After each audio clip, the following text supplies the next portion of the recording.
Assalamualaikum warahmatullahi wabarakatuh. Innal hamdalillah nahmaduhu wa nasta'inuhu wa na'udzu billahi min sururi anfusina wa min sayyiatina a'malina man yahdihillahu fala mudhillalah wa man yudhlilhu fala hadiyalah. Asyhadu an la ilaha illallah wa asyhadu anna Muhammadar Rasulullah. Yang kami hormati dan muliakan seluruh Tribuners, terkhusus yang beragama Islam dimanapun kalian berada. Kita berjumpa dalam program perdana Mutiara Islam Tribun Medan bersama Transitive Learning Society, Gerakan Total Produksi untuk Indonesia. Di mana program ini nantinya kita akan mengulas dan mengupas tentang tema-tema Islami bersama dengan tokoh-tokoh dan juga narasumber yang akan kita undang dan hadir pada kesempatan pagi yang berbahagia ini.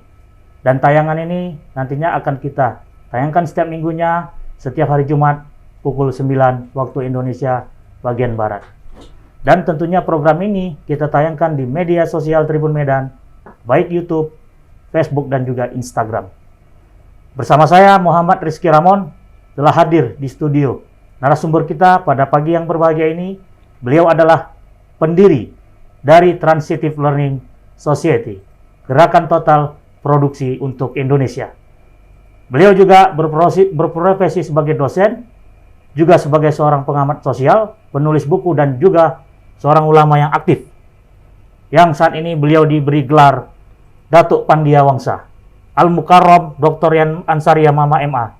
Assalamualaikum Datuk. Waalaikumsalam warahmatullahi wabarakatuh. Kaifa haluk? Alhamdulillah, khair. Alhamdulillah. Alhamdulillah. Masih kayaknya bahasa Indonesia ya Datuk ya. Agak berat bahasa Arab ini. Baik Datuk, jadi sahabat Tribuners, tema kita di Jumat pagi ini adalah pemahaman keislaman bagi kalangan milenial. Seperti kita ketahui bersama, saat ini merupakan zamannya milenial nih Datuk. Siap. Ya mungkin Islam sendiri kan merupakan sebagai petunjuk jalan bagi umat Islam, terutama bagi umat manusia yang ada di muka bumi dalam menjalankan kehidupan menuju kematian. Nah, bagaimana nih Datuk bisa menggambarkan Islam dalam konteks kekinian? Ya, mungkin tentunya dilihat dari sudut pandang milenial nih Datuk. Mungkin bisa Datuk jelaskan ke Tribuners yang ada di rumah. Silakan Datuk. Alhamdulillah. Alhamdulillah Rabbil Alamin. Wassalatu wassalamu ala asrafil anbiya'i wal mursalin wa ala alihi wa sahbihi ajma'in. Pertama sekali kita sampaikan salam takzim pada Tribuners, generasi milenial dimanapun berada. Ini zaman sudah canggih, artinya dari sudut timur sampai ke sudut barat orang bisa lihat ini program menyaksikan Mutiara Islam di Tribun Medan, Sumatera Utara. My brother, Mr. Ramon, ya, kalau kita berbicara Islam, tentu saja Islam ini adalah sesuatu yang amat sangat menarik untuk dikaji. Kenapa demikian? Sebab Islam ini sesungguhnya tidak hanya berkaitan dengan persoalan ibadah semata, tetapi Islam ini juga berkaitan dengan way of life, minhaj al-hayat. Jadi berkaitan dengan pandangan-pandangan dan cara-cara hidup. Tentu saja termasuk cara hidup generasi milenial. Ini penting, generasi milenial ini kan adalah generasi masa depan yang kita harapkan untuk mengambil, menyambungkan estafet kepemimpinan bangsa ini ke depan. Bahkan kita berharap dari generasi milenial kita ini akan lahir para pemimpin-pemimpin yang bertingkat global. Insya Allah, siapa tahu kita berdoa dari Medan misalnya, Sumatera Utara, akan lahir pemimpin-pemimpin yang duduk di UNESCO, duduk di PBB, United Nations, kan begitu? Duduk di organisasi OKI dan lain-lain. Oleh karena itu, generasi milenial memang sangat penting dalam rangka untuk katakanlah memahami apa itu Islam secara lebih komprehensif. Nah, Islam itu tentu merujuk kepada Al-Quranul Karim sebagai dasar hukum dasar tindakan. Karena Al-Quran itu diturunkan Allah sebagai hudal linnas, petunjuk bagi manusia. Petunjuk. Jadi petunjuk tadi tentu saja bukan hanya as a set of worship, hanya untuk petunjuk beribadah, tetapi adalah way of life, cara pandang hidup. Tentu saja dalam konteks memahami Islam sebagai cara pandang hidup, nah generasi milenial bahwa kehidupan ini ada dua dimensi. Dimensi fit dunia dan dimensi fil akhirah. Tadi my brother Ramon menyatakan bagaimana Islam untuk hidup dan untuk menuju kematian, kan gitu kan? Hidup menuju kematian dan kematian setelah ya, hidup dan setelah kematian. Begitu dia. Betul. Jadi ya kita dulu tidak usah dulu berbicara tentang kematian. Kadang-kadang kematian ini sesuatu yang kadang-kadang takut. Banyak orang juga takut menghadapi kematian. Apalagi zaman sekarang ini ya kan, Datuk. Apalagi zaman sekarang. Nah, tentu dengan pandemik ini ya kita tetap menjaga prokes lah. Nah, supaya terhindar dari kematian itu. Nah, kita berbicara dahulu bahwa Islam itu adalah way of life. Satu sisi sebagai petunjuk ibadah, satu sisi petunjuk kehidupan. Artinya bagaimana kita menjalani kehidupan ini.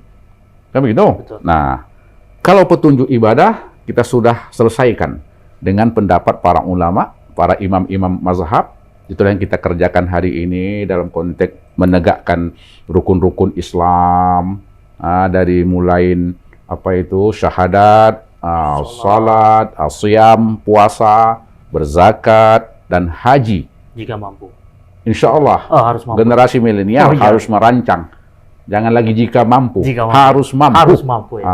Karena kemakmuran, kesejahteraan masa depan ini ada di tangan generasi milenial. Jadi harus ditanamkan dalam diri generasi milenial Muslim, jangan lagi jika mampu, harus mampu. Ya, dalam konteks milenial ini nanti mereka terjemahkannya mampunya itu secara virtual juga nih. Ini mampu dalam konteks fisikal dan non fisikal ya. Nah, jadi Islam sebagai way of life inilah salah satu yang agak termarginal difahami oleh banyak umat Islam. Oleh karena itu generasi muda, generasi milenial harus mengkaji, melihat Al-Quranul Karim dari sisi way of life, pandangan hidup, cara bekerja, dan lain-lain dari berbagai segmen. Misalnya melihat Al-Quran dalam konteks berkawan, berteman. Kan begitu? Nah, salah satu yang diajarkan oleh Islam dalam konteks berteman itu adanya semacam kejujuran, ketulusan, keikhlasan. Jadi kita berteman ini perlu kejujuran dan keikhlasan. Makanya kalau bahasa-bahasa petua-petua orang dahulu, sekali lancung ke ujian, seumur hidup orang tidak percaya, di blacklist. Apalagi zaman sekarang dengan zaman virtual, teknologi informasi ini diblokir. Jadi berbagai aplikasi udah blacklist. Aplikasi komunikasi. Ini susah untuk berkembang dan mengembangkan kehidupan. Karena itu dalam konteks berteman, mari kita lihat Al-Quran Karim. Kita harus mengedepankan keadilan, kejujuran, dan apresiasi. Ini salah satu contoh. Kan begitu? Dan juga kepedulian. Kepedulian kepada kehidupan, berteman, bersahabat. Jadi generasi Muslim milenial itu kalau melihat Al-Quranul Karim dalam konteks persahabatan, dia tidak pernah melakukan diskriminasi. Tidak memilih. Jadi komunitas persahabatan itu dibangun atas nilai-nilai kejujuran, keikhlasan, tentu juga kesamaan visi. Begitu deh, kesamaan visi ya. Artinya apa? Bahwa ketika melihat Al-Quran sebagai potret kehidupan, kita tetap strict to the Quran. Rujuk kepada Al-Quran. Misalnya kalau berkawan, Al-Quran mengatakan bersetolongan, ta'awanu, alal birri, wa taqwa, misalnya kan. Jadi kita munculkan semangat bersetolongan. Saling tolong-menolong. Ini juga kan ajaran daripada local wisdom kita, Pancasila, kan mengajarkan untuk bersetolongan. Kenapa bersetolongan? Karena tidak ada orang yang bisa sukses kalau hanya satu Diri sendiri. diri sendiri. Jadi generasi milenial sesuai ajaran Al-Quran, kalau kita ingin sukses menghadapi dunia, maka buatlah komunitas-komunitas. Apa namanya itu? Kelompok-kelompok yang satu visi, satu pemikiran, satu ide, satu tujuan. Itu salah satu contoh untuk menghadapi kehidupan ini. Nah, banyak sekali segmen-segmen ajaran Islam di dalam Al-Quranul Karim yang way of life tadi. Berkaitan juga dengan mungkin persoalan ekonomi. Itu jelas itu. Bagaimana dalam surah As-Saff misalnya ayat 10. Hal adulukum ala tijaratin tunjikum min adzabin alim. Nah, ini kan ajaran kepada generasi milenial. Allah mengatakan, wahai anak-anak muda, misalnya ini ya, maukah kalian aku beritahu sebuah tijarah? Tijarah ini bisnis. Jadi jangan dikatakan bahwa Islam, Al-Quran hanya berbicara persoalan-persoalan ibadah semata. Quran berbicara tentang bisnis. Maukah kalian aku beritahu sebuah tijarah? Tijarah ini adalah bisnis. Nah, hari ini generasi milenial harus juga melihat, melek dengan teknologi, bagaimana teknologi ini kita bisa poles, kita buat menjadi sesuatu yang menghasilkan bisnis, menghasilkan duit. Betul. Nah, jadi sekali lagi kita katakan bahwa Islam itu bukan hanya mengurusi persoalan ibadah. Ini harus kita jelaskan kepada anak-anak muda milenial. Jangan, udahlah, ini kalau bicara Islam, cerita sembahyang, apalagi puasa. Tidak, ini pandangan yang sempit. Lebih ke seremoni aja mungkin ya. Yes, Dato, ya. ini sempit. Ya, Islam itu bukan hanya ritual, tetapi juga berbicara tentang berbagai aspek kehidupan. Nah, inilah sesuatu yang dilupakan oleh umat Islam selama ini. Kalau generasi milenial back to the Quran, kembali kepada Al-Quran, membaca Al-Quran, lihat terjemah, berbagai aspek kehidupan yang bisa membuat berbagai temuan-temuan, solusi-solusi bagi generasi milenial untuk menempatkan Al-Quran tidak hanya sebagai ibadah, tetapi juga sebagai solusi berbagai kreasi kehidupan. Tentu saja untuk melahirkan sebuah kehidupan yang nyaman, apalagi dah, enak, ya kan? Jadi sejahtera fid dunya wal akhirah, sejahtera fil akhirat. Inilah dimensi yang harus dipikirkan oleh anak-anak generasi milenial, bahwa Islam menawarkan dua dimensi kehidupan, dimensi masa depan di dunia yang pendek dan dimensi masa depan akhirat yang tentu saja amat sangat panjang, kekal dan abadi. Itu dia. Dan memang tadi yang Datuk sebutkan ayat yang saling bertolong menolong dalam kebaikan itu. Ya.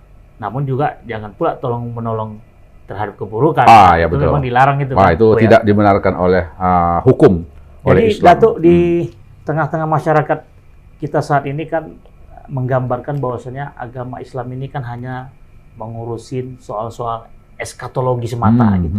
Di mana mungkin ini kan yang berkaitan dengan kita bicara hidup setelah mati aja, begitulah. Iya. Ceritanya.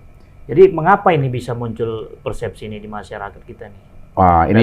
Ini panjang sejarahnya ini, ya. Kita ringkaskan aja. Nah, artinya kenapa umat Islam dalam tanda kutip terlalu asik berbicara persoalan hereafter, akhirat. Betul. Nah, eskatologis. Ya, bagaimana nanti balasannya di sana, menyeramkan atau menyenangkan. Surga dan neraka begitu. Betul. Nah, jadi sebenarnya ini kalau kita lihat sejarah, para pakar mengatakan bahwa dulu memang berbagai kerajaan, kekhalifahan Islam menemui kejayaan, ya. Tetapi setelah takluk, misalnya takluk Khalifah Abbasiyah misalnya di Baghdad, itu sekitar, kalau tidak lupa saya, sekitar tahun 1245 ya, Masehi, di tangan Hulagu Khan, ya. Di tangan Hulagu Khan. Jadi umat Islam ini mengalami keterkejutan politik. Akibat kekalahan itu, ya? Akibat kekalahan itu. Nah, biasalah itu dalam kehidupan ketika orang mengalami keterkejutan politik, keterkejutan ekonomi, maksudnya kejatuhan politik, kejatuhan ekonomi, kejatuhan kehidupan. Orang mulai meratapi kehidupan itu, Nah, ketika orang meratapi kehidupan itu, apa yang memuaskan diri? Tentu adalah persoalan-persoalan yang lebih internal. Perasaan, keyakinan, keimanan. Jadi orang, umat muslim mencari legitimasi. Apa yang memberikan legitimasi? Itulah janji-janji yang eskatologis, janji-janji yang surgawi. Oleh karena itu kita sering kalau ada misalnya mungkin kegagalan dalam hidup, ekonomi tidak berkembang, pertanian kurang menghasilkan, atau upaya-upaya bisnis komunikasi kurang seret. Nah, mungkin bikin YouTuber misalnya, tapi penonton kurang banyak, kurang maksimal, belum menghasilkan misalnya, gitu kan? Nah, karena dia mengalami keterkejutan itu, dia akan melarikan diri kepada hal-hal yang bersifat spiritual dengan janji-janji eskatologis. Kenapa? Disitulah ada ketenangan. Oleh karena itu, berjalan berabad-abad, umat Islam terperangkap dalam janji-janji eskatologis ini, sehingga melupakan ada aspek-aspek yang lebih empirik, yang lebih real di muka bumi, yang kita tinggalkan, yang tertulis di dalam Al-Quranul Karim itu. Jadi sebenarnya ini di abad 21 ini, abad teknologi informasi, maka generasi milenial harus merubah pola berpikir. Artinya kalau berbicara tentang Al-Quran, nilai-nilai eskatologis ini, janji-janji eskatologis ini, kita tempatkan pada posisi yang kedua. Artinya bukan berarti itu tidak penting, tapi harus kita selesaikan dulu urusan di dunia ini. Itu dia. Makanya banyak para ustadz, para tuan-tuan guru, para penceramah, kalau berceramah, berdialog, terus kepada persoalan hidup, persoalan kematian. Bagaimana pintu-pintu surga dibuka, ditutup pintu-pintu neraka. Ini tidak cukup. Karena doa itu fit dunya hasanah wa fil akhirati hasanah. Artinya kalau di dunia dia hidup merana, miskin, apakah mungkin kesempatan untuk masuk surga itu lebih besar? Mana lebih besar kesempatan masuk surga yang eskatologis tadi? Orang yang kaya, generasi milenial yang kaya, baik hati, banyak bersedekah, daripada orang yang susah. Ini mana kesempatan yang lebih besar? Tentulah kesempatan lebih besar bagi orang yang kaya, dermawan, perhatian kepada orang-orang fukara, orang miskin. Kan enak kali generasi milenial, hidup senang, banyak duit, banyak kawan, meninggal didoakan masuk surga. Kalau susah, kecil, siapa yang mau mendoakan? Bagaimana ancaman surga atau neraka? Mana pintu yang lebih apa? Karena kata Nabi, kadal fakru ayyakuna kufron. Bahwa sesungguhnya kemiskinan, kemiskinan ini jangan kita ukur dengan harta aja, my brother. Kemiskinan itu bisa kemiskinan ilmu, itu yang pertama. Miskin kawan, apa lagi itu? Miskin adab, miskin jaringan. Miskin relasi. Miskin relasi, miskin iman. Ilmu. Jadi kata Nabi, orang yang fakir, yang penuh dengan kemiskinan tadi, cenderung untuk engkar kepada Allah. Kalau engkar tuh ya tidak sembahyang lewat, apa tuh? Puasa lewat, sedekah lewat, haji apalah, semua lewat. Berarti dari situ, Datuk, bisa kita simpulkan ya, kaya saat ini jaminan surga, lebih terbuka luas di akhirat ya, benar-benar. Orang yang kaya di muka bumi, pintu surga itu lebih terbuka, lebih luas dibandingkan al-fuqara wal masakin. Oleh karena itu Islam sesungguhnya tidak menginginkan umatnya itu menjadi orang yang miskin. Walaupun miskin, orang miskin itu tetap bagian dari sebuah kehidupan berabad-abad, dari dulu sampai ke depan. Tetapi sesungguhnya Islam itu bagaimana meminimalisir kemiskinan itu. Makanya banyak sekali dalam Al-Quran itu suruh berbagilah kamu, berbagilah kamu. Bukan mintalah, bukan mintalah kamu, tidak ada. Tetapi anfiqu, berbagilah, berbagilah. Bagaimana you bisa berbagi kalau kantong kempes terus? Iya. Kan begitu. Dan ada juga hadisnya itu, tangan yang di atas itu lebih baik daripada tangan yang di bawah. Nah, itu dia my brother. Jadi betul. artinya bahwa sekali lagi kita coba robah pola berpikir kita. Jangan lagi kita memfokuskan total kepada persoalan eskatologis tadi. Sekarang bagaimana kita berbicara menggerakkan umat.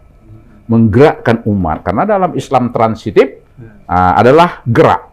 Gerak itu roh daripada kebangkitan umat. Makanya kalau nanti kita generasi milenial membaca buku The Reconstruction of Islamic Thought yang ditulis oleh Muhammad Iqbal dari Pakistan, from Pakistan ya. Dia mengatakan roh kebangkitan Islam itu adalah al-ijtihadu. Al-ijtihadu itu artinya bersungguh-sungguh dalam berbagai hal secara umum. Nah, kalau dalam konteks hukum Islam, ijtihad itu adalah bersungguh-sungguh dalam memformat menemukan hukum Islam. Jadi Al-Quranul Karim. Tapi dalam konteks kehidupan yang lebih luas, al-ijtihadu itu bersungguh-sungguh, konsentrasi penuh, full, fokus dalam melakukan setiap kegiatan, hobi, pekerjaan, dan lain-lain. Inilah gerak. Jadi umat Islam, generasi milenial harus bergerak dari yang kurang baik menjadi yang baik, dari yang lazim menjadi yang intransitif menjadi yang transitif, dari yang sering duduk-duduk seringlah bergerak, bangkit, berjalan, berlari dan terus berlari untuk merancang kehidupan ini. Ya, intinya berproduktivitas. Produktivitas. Ya, terkadang memang kita melihat juga banyak yang menganggap ya kayak situasi kemiskinan, belum dapat pekerjaan, dan segala macamnya itu mungkin kan sebagai takdir juga nih, Datuk. Nah, itu bagaimana menyikapinya, Datuk? Begini, memang sebenarnya sekali lagi kita katakan kalau kita terus generasi milenial ini my brother ya. Artinya generasi milenial itu jangan terperangkap secara kuat pikiran ini bagian dari takdir. Memanglah itu bagian daripada ketentuan Allah. Betul. Kan begitu? Betul. Tetapi kalau kita selalu mengatakan ini takdir, ini akan melemahkan semangat. Betul. Itu dia. Jadi sesungguhnya kalau kita katakanlah tadi mengalami mungkin sesuatu yang belum menyenangkan, jauh lebih baik kita katakan, oh, aku belum maksimal melakukan ini. Bukan mengikhlaskan gitu. Itulah dia. Kalau mengikhlaskan tadi, ini takdir. Ini aku miskin. Apa namanya itu? Ya Allah memberikan aku rezeki segini. Ini ya. Karena kalau aku dapat banyak rezeki, mungkin aku bisa lari dari jalurnya kan, Datuk. Inilah tadi yang saya katakan. Memanglah pada hakikatnya itu ketentuan Allah. Tetapi kuranglah memberikan semangat kepada kita kalau kita katakan sudah takdir. Ini membuat ada sebuah kelemahan semangat ya. Tidak semangat. Kecuali bagi orang-orang yang sudah dalam, sudah dekat, sudah dapat berbisik-bisik dengan Allah. Ini takdir Allah. Betul. Itu betul. Tetapi untuk kalangan milenial, barangkali kata-kata ini takdir Allah itu tidak harus kita sampaikan berkali-kali. Hilangkan dalam kamus hidup kita. Kalau perlu kita hilangkan untuk sementara waktu. Artinya maksudnya, memanglah kita yakini itu takdir Allah. Betul. Itu tak boleh lepas itu ya. Tetapi dalam relasi kehidupan, jangan selalu dalam tanda kutip mengkambing hitamkan si takdir tadi. Allah. Betul kira. Karena Allah itu melakukan sesuatu sesuai dengan sunnatullah. Betul. Kalau misalnya you bekerja tidak serius, ya hasilnya pun tidak maksimal. Tidak bekerja dengan serius ya tidak menghasilkan pundi-pundi yang maksimal juga. Makanya manjadda wajada. Siapa yang bersungguh-sungguh? Itulah yang mendapatkan hasil. Jadi generasi milenial total fokus serius untuk mengerjakan sesuatu. Total produksi tadi. Total produksi. Dan tidak akan kurubah nasib suatu kaum. Jika tidak kaum itu yang merubahnya. Menarik ini. Nah, jadi Datuk, apa sih sesungguhnya ajaran Islam itu, Datuk? Ya, ajaran Islam itu adalah sebuah ajaran yang mengajarkan kepada kita bagaimana kita hidup di muka bumi ini. Satu sisi bagaimana kita mengabdi kepada Allah, satu sisi bagaimana kita bisa melakukan hal-hal yang baik untuk umat manusia. Makanya Allah melahirkan manusia itu adalah sebagai khalifah. Khalifah itu artinya pemimpin, orang yang mampu memakmurkan kehidupan. Memakmurkan kehidupan ini ya tidak dia saja yang apa namanya itu the only one, macam tidak merasa oh aku sajalah, tidak, tetapi bisa bermanfaat bagi orang lain. Satu kesatuan bermanfaat untuk orang lain. Makanya kata Nabi, khairun nas anfa'uhum linnas. Sebaik-baik generasi milenial itu adalah yang bermanfaat bagi kehidupan orang lain. Nah, itu dia ketua. Dan ini momennya lah bagi milenial itu untuk melakukan aktivitas yang bisa berdampak bagi orang lain. Betul. Jadi milenial hari ini, walaupun misalnya, nah dengan teknologi ini kan orang bekerja di mana-mana. Betul. Di kantor, dalam kamar tidur pun bisa bekerja. Kan begitu? Betul. Tetapi apapun yang kita kerjakan di kamar tidur, di dapur, dan lain-lain dengan memegang alat teknologi ini milenial, pikirkan agar yang kita kerjakan itu berdampak bagi kebaikan hidup orang lain. Jadi jangan hanya sendiri, ya, jangan hanya berpikir sendiri, tapi bagaimana yang kita lakukan itu berdampak kepada orang lain. Contoh, kita kan selalu berpikir sendiri. Misalnya kalau kita sekolah SMA atau SMP atau kuliah misalnya, pernah tidak kita berpikir, misalnya saya misalnya menguasai ilmu ekonomi makro misalnya, tetapi pernahkah saya berpikir ada kawan kita yang tidak paham ekonomi makro? Pernahkah kita berpikir bagaimana supaya kawanku ini juga paham ilmu ekonomi makro? Ini kita tak pernah berpikir, hampir tak pernah berpikir begitu. Lu, apa tuh? Gue. Kan begitu bahasa orang Jakarta. Dan ini termasuk yang tadi berbagi tadi ya. Yes. Dato ya. Yes. Jadi kita berbagi kehidupan dalam konteks material, berbagi kebahagiaan, berbagi keilmuan. Inilah tadi yang sesungguhnya diajarkan oleh Islam supaya kita bisa bermanfaat bagi orang lain dalam merancang kehidupan ini.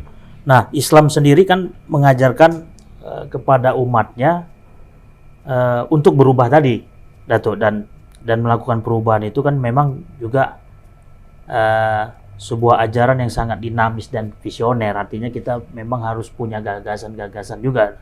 Nah, bagaimana kira-kira Dato bisa menjelaskan ke Tribuners terhadap konteks pertanyaan tadi itu? Ya, tentu hidup ini adalah perubahan. Jadi saya mengatakan tidak ada yang abadi di muka bumi ini. Tidak ada yang abadi di dunia ini kecuali perubahan. Oh, bukan kecuali kepentingan tadi. Ya, kecuali perubahan. Oh, perubahan. Ya. Nah, oleh karena itu kalau kita ingin abadi, lakukanlah perubahan. Sekecil apapun perubahan itu. Bisa dalam konteks mungkin tulis-menulis. Melakukan perubahan. Betul. Bisa dalam konteks cara pandang. Tadi kan cara pandang kita, Islam itu tadi biasanya kan ibadah saja. Sekarang kita robah. Bahwa Islam itu tidak hanya ibadah, tapi juga semua urusan kehidupan diatur oleh Islam. Betul. Nah, jadi bagaimana cara kita melakukan perubahan? Pertama, anak muda, generasi milenial diperlukan keberanian. Berani untuk melakukan perubahan. Ada dulu dalam diri kita keberanian untuk melakukan perubahan. Nah, bangun semangat. Banyak membaca. Ajak kawan-kawan berdiskusi tentang ide yang kita sampaikan. Misalnya generasi milenial, apa persoalan di kota-kota besar hari ini? Tak usah jauh-jauh. Misalnya kebersihan. Apa itu? Sampah ya. Nah, sampah ini menjadi masalah yang menakutkan. Tidak hanya di kota Medan, mungkin juga di Jakarta, mungkin juga di London. mungkin juga di Riyadh, Kairo. Jadi sampah ini sudah menjadi masalah global. Nah, anak muda, generasi milenial melakukan apa tadi itu? Ingin melakukan perubahan. Nah, diskusi, bentuk kelompok-kelompok kecil. Jadi kelompok-kelompok kecil inilah nanti menjadi apa namanya itu social innovation. Jadi generasi milenial harus memikirkan untuk menginovasi. Masyarakat kita ini perlu social innovation. Pemerintah perlu social innovation. Inovasi-inovasi sosial. Artinya anak generasi milenial berpikir, berdiskusi dengan kawan kelompok yang saya bilang tadi, komunitas-komunitas yang satu visi, bagaimana mengatasi sampah kota, dimanapun kota tempat kita tinggal. Nah, berkolaborasi kita. Jadi inilah perubahan tadi. Salah satu perubahan supaya kita konsen bagaimana membantu pemerintah mengatasi persoalan sampah. Ini salah satu contoh. Mungkin nanti ada lagi bagaimana mengatasi hewan-hewan yang langka misalnya. Mungkin jadi nanti bagaimana mengatasi katakanlah anak-anak yang SD yang mungkin dalam masa pandemi ini tidak bisa belajar ke sekolah. Nah, jadi mahasiswa, generasi milenial, dalam konteks yang misalnya terkait dengan pendidikan, diskusi dengan kawan-kawan. Bagaimana cara kita supaya anak-anak SD dan lain-lain ini yang tidak sampai ke sekolah karena COVID, bagaimana kita memberikan apa namanya itu tambahan pembelajaran misalnya. Ini dia. Jadi generasi milenial lakukanlah perubahan sekecil apapun perubahan itu, karena tidak ada yang abadi kecuali perubahan itu. Termasuk kita pribadi ya, Datuk. Yes. Kita akan berubah menjadi menua. Ya, tentu. Kita berubah menjadi lebih ke apalah perubahan individu. Nah, yes, betul.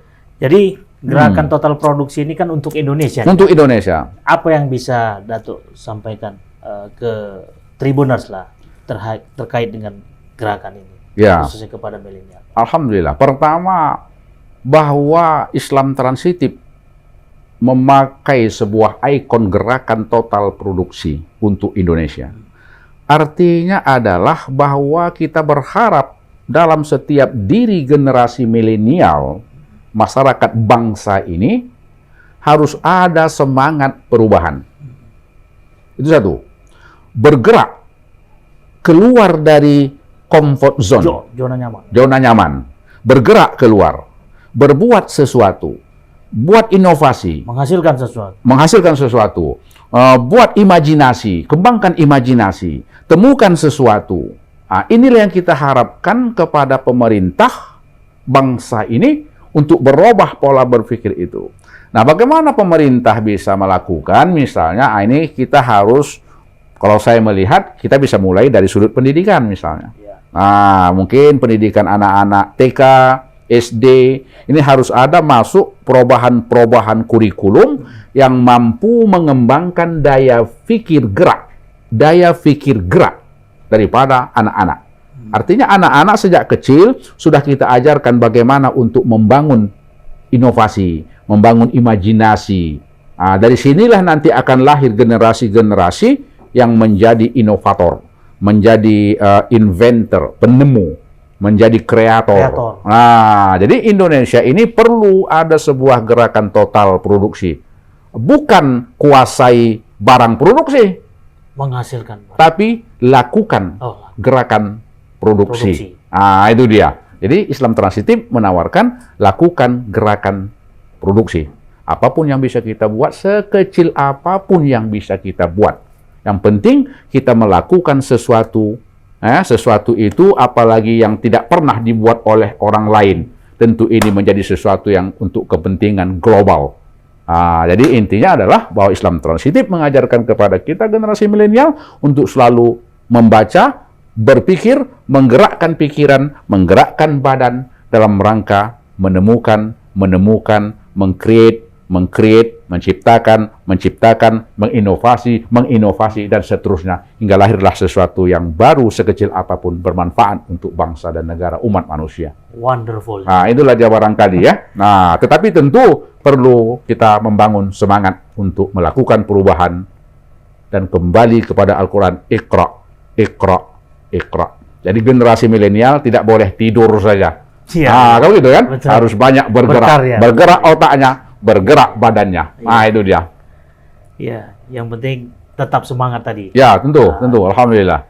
Oke, baik, Datuk Ansaria Mama. Jadi demikianlah Tribuners perbincangan kita bersama Dr. Ansaria Mama MA. Banyak poin dan intisari yang dapat kita ambil hikmah dari obrolan pagi hari ini. Semoga dari perbincangan ini kita dapat mengambil manfaatnya dan langsung kita aplikasikan dalam kehidupan kita sehari-hari. Tetap ikuti program Digital Tribun Medan, follow, like, and share media sosial kami, baik Instagram, Facebook, YouTube, bahkan aplikasi TikTok. Milenial nih, Pak. Untuk mendapatkan informasi bahkan peristiwa terkini, terupdate dan tercepat yang terjadi di wilayah Sumatera Utara hingga mancanegara. Semoga tayangan ini bermanfaat. Terima kasih segala perhatian. Mohon maaf atas segala kekurangan karena kesempurnaan hanya milik Tuhan. Billahi taufik wal hidayah. Assalamualaikum warahmatullahi wabarakatuh. Waalaikumsalam warahmatullahi wabarakatuh.